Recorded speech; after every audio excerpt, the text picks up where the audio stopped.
ರಾಜ್ಯದಲ್ಲಿ ಹಕ್ಕಿ ಜ್ವರದ ಆತಂಕದ ಮಧ್ಯೆ ಮತ್ತೊಂದು ವೈರಸ್ ಶ್ವಾನಗಳ ಜೀವ ಹಿಂಡುತ್ತಿದೆ. ಮಡಿಕೇರಿಯ ಹಲವು ನಾಯಿಗಳಲ್ಲಿ ಈ ಸೋಂಕು ಕಾಣಿಸಿಕೊಳ್ತಿದ್ದು ಸಾಕಷ್ಟು ಶ್ವಾನಗಳು ಬಲಿಯಾಗುತ್ತಿವೆ. ಹಾಗಾದ್ರೆ ಈ ಸೋಂಕು ಯಾವುದು, ಇದರಿಂದ ಏನೆಲ್ಲ ಸಮಸ್ಯೆ ಆಗ್ತಾ ಇದೆ, ಈ ಕುರಿತ ಡೀಟೇಲ್ಸ್ ಇಲ್ಲಿದೆ, ನೀವೇ ನೋಡಿ.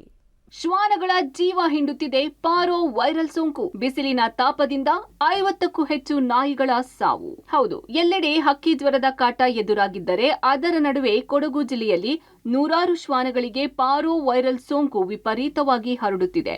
ಈ ಸೋಂಕಿಗೆ ಒಳಗಾದ ಶ್ವಾನಗಳು ಆಹಾರ ಬಿಟ್ಟು ರಕ್ತಭೇದಿ ಮತ್ತು ರಕ್ತವಾಂತಿಯಿಂದ ನರಳಿ ಬಳಿಕ ನಿತ್ರಾಣಗೊಂಡು ಸಾವನ್ನಪ್ಪುತ್ತಿವೆ. ಕಳೆದ 15 ದಿನಗಳಲ್ಲಿಯೇ ಈ ಸೋಂಕಿಗೆ 50ಕ್ಕೂ ಹೆಚ್ಚು ಶ್ವಾನಗಳು ಸಾವನ್ನಪ್ಪಿವೆ. ಇನ್ನು ಬೀದಿ ನಾಯಿಗಳು ಕೂಡ ಸೋಂಕಿನಿಂದ ಬಳಲಿ ಸಾವನ್ನಪ್ಪುತ್ತಿರುವ ಪ್ರಕರಣ ಹೆಚ್ಚಾಗುತ್ತಿದೆ. ಜಿಲ್ಲೆಯ ಎಲ್ಲಾ ಪಶು ಆಸ್ಪತ್ರೆಗಳಿಗೆ ನಿತ್ಯ 20 ರಿಂದ 25 ನಾಯಿಗಳು ಈ ಸೋಂಕಿಗೆ ಒಳಗಾಗಿ ಆಸ್ಪತ್ರೆಗೆ ಬರುತ್ತಿವೆ. ವಿಪರ್ಯಾಸ ಅಂದ್ರೆ ಪಶುವೈದ್ಯ ಆಸ್ಪತ್ರೆಯಲ್ಲಿ ಅಗತ್ಯದಷ್ಟು ವೈದ್ಯರೇ ಇಲ್ಲದೆ ಶ್ವಾನ ಪ್ರಿಯರು ಚಿಕಿತ್ಸೆಗೆ ಪರದಾಡಬೇಕಾಗಿದೆ. ಅದೇ ಮೊನ್ನೆವರೆಗೆ ಚೆನ್ನಾಗಿ ಫುಡ್ ತಿಂತಿತ್ತು. ನಿನ್ನೆ ಬೆಳಗಿಂದ ಫುಡ್ ತಗೊಳ್ತಿಲ್ಲ.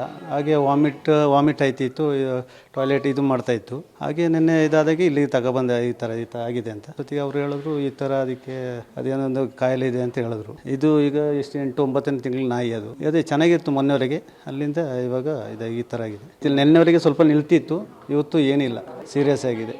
ರಾತ್ರಿ ಇಡೀ ಬೊಬ್ಬೆ. ಇನ್ನು ಶ್ವಾನಗಳಿಗೆ ಸೋಂಕು ಬಂದ 2ನೇ ದಿನದಿಂದಲೇ ಶ್ವಾನ ಆಹಾರ ತ್ಯಜಿಸುತ್ತದೆ. ಬಳಿಕ 4ನೇ ದಿನದಿಂದ ರಕ್ತ ಮಿಶ್ರಿತ ಭೇದಿ ಮತ್ತು ವಾಂತಿ ಮಾಡಿಕೊಳ್ಳಲಾರಂಭ ಮಾಡುತ್ತೆ. ಒಮ್ಮೆ ರಕ್ತಭೇದಿ ಮತ್ತು ವಾಂತಿ ಮಾಡಿಕೊಳ್ಳಲು ಆರಂಭಿಸಿದ್ರೆ ಅವುಗಳನ್ನು ಬದುಕಿಸುವುದು ಕಷ್ಟ.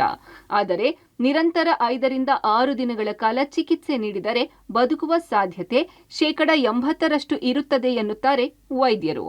ಕೆನೈನ್ ಪಾರೋ ವೈರಲ್ ಡಿಸೀಸ್ ಅಂತ ಹೇಳ್ತೀವಿ. ಮುಖ್ಯವಾಗಿ ಈ ಕಾಯಿಲೆಯ ಲಕ್ಷಣ ಏನು ಅಂತ ಹೇಳಿದ್ರೆ ವಾಂತಿ ಮತ್ತು ಭೇದಿ. ಮೊದಲ ಲಕ್ಷಣ ಏನು ಅಂತ ಹೇಳಿದ್ರೆ 1-2 ದಿವಸ ಹುಷಾರು ತಪ್ತದೆ, ನೀವು ನಾಯಿ ಊಟ ಮಾಡಲ್ಲ, ನೀರು ಕುಡಿಯಲ್ಲ.